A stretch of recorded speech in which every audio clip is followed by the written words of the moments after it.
ভুটানের প্রধানমন্ত্রী শেরিং তোবগে 2 দিনের রাষ্ট্রীয় সফরে আজ শনিবার সকালে ঢাকায় এসে পৌঁছেছেন। তাকে হযরত শাহজালাল আন্তর্জাতিক বিমানবন্দরে দেয়া হয়েছে লাল গালিচা সংবর্ধনা।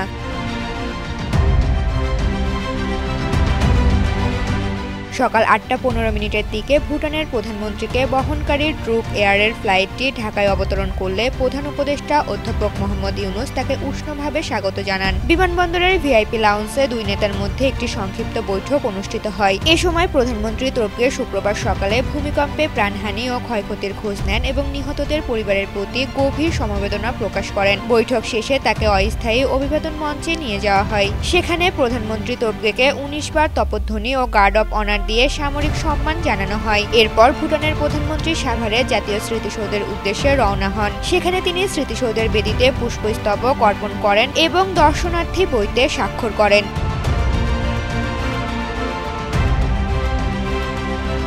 দিনের কর্মসূচির মধ্যে রয়েছে বাংলাদেশের পররাষ্ট্র উপদেষ্টা ও বাণিজ্য উপদেষ্টার সঙ্গে বৈঠক। দিনের প্রধান কর্মসূচি হিসেবে বেলা 3টায় তেজগাঁয়ে প্রধান উপদেষ্টার কার্যালয়ে অধ্যাপক ইউনুসের সঙ্গে তোবগের একান্ত বৈঠক অনুষ্ঠিত হবে। সন্ধ্যায় তার সম্মানে আয়োজিত আনুষ্ঠানিক নৈশভোজে অংশ নেবেন তিনি। এই সফর 2 দেশের সম্পর্ককে আরও সুদৃঢ় করবে বলে আশা করা হচ্ছে। ঋতুপর্ণা, জনকণ্ঠ।